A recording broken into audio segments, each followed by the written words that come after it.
très stratégique de la part de la Chine aujourd'hui de venir attaquer des pans entiers de notre économie et aussi quelque part de nos valeurs. Parce qu'il y a Chine, il y a ce qu'on a vu avec le scandale sur les fameuses poupées. Donc on voit bien qu'on est à milieu aujourd'hui de ce que nous voulons en Europe comme modèle aussi bien économique que politique. Et il ne faut pas délier les deux. Les deux vont ensemble. Il y a une stratégie qui est à la fois économique, d'agressivité et qui est aussi politique d'attaque de nos valeurs. Et je crois que Chine, ça révèle un peu ça. Sauf que le magasin, il ouvre aujourd'hui à Paris. Est-ce qu'on n'a pas perdu la bataille? Mais il y a aussi beaucoup de parlementaires qui se battent sur la question des petits colis en ce moment, qui sera quelque chose qui sera un caillou dans la chaussure, notamment pour Chine.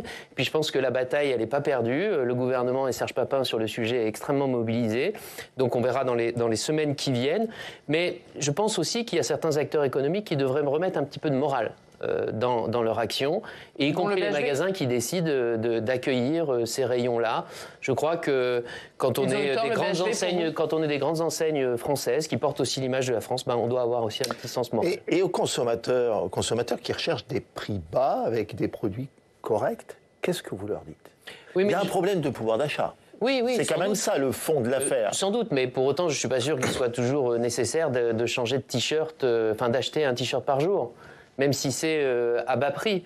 Je pense qu'aussi, on a une logique de consommation, sans doute parfois un petit peu excessive, extrêmement nourrie par le modèle chinois sur ces questions-là, et qu'il y a aussi une part de la consommation qui a évolué. Vous vous souvenez, après le Covid, il y a une forme de consommation responsable qui s'est mise en place, les choses peuvent évoluer. À nous de faire en sorte que ces tendances-là, qui sont des tendances assez malveillantes, ne puissent pas se répandre sur tout le pays. Sébastien Martin, on l'a dit, vous êtes ministre délégué chargé de l'industrie. Au premier semestre, il y a eu 2 fois plus de fermetures d'usines que d'ouvertures. Est-ce qu'on n'est pas sur un échec de la politique d'Emmanuel Macron qui fait de la réindustrialisation une de ses priorités? Alors, d'abord, vous donnez un chiffre qui est juste le bilan ouverture-fermeture. Mais je rappelle que les chiffres que nous donnons sont ouverture plus extension de sites. Et quand on met les extensions de sites, on reste sur un solde positif. C'est pas pour dire que la situation est parfaite. Loin de là, elle est difficile. D'ailleurs, j'ai eu l'occasion de dire à l'Assemblée nationale, c'est parce que c'est 2 fois plus difficile qu'il faudra se battre 2 fois plus. Mais je tiens à apporter cette précision. C'est important parce que, vous voyez, par exemple, dans mon agglomération, à Chalon-sur-Saône, j'ai Framatome qui construit 40 000 m² de bâtiments. 40 000 m² de bâtiments, c'est quand même l'équivalent de 5 ou 6 usines. Donc les extensions, ça a aussi du sens. Avec ce doublement de sites, c'est 200 ou 300 recrutements. Donc on ne peut pas exclure les extensions de sites. Maintenant, la situation, elle est difficile. Vous l'avez indiqué. Mais la réindustrialisation, moi je suis là aussi pour dire que quand tout va bien, on ne peut pas dire tout est merveilleux. Et quand c'est difficile, on dit c'est un échec. Non, la réindustrialisation, elle se mesure sur un temps long.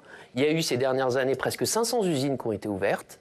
Il y a eu 130 000 emplois industriels de plus dans ce pays. Et je crois qu'il y a un consensus pour dire que la réindustrialisation est absolument indispensable.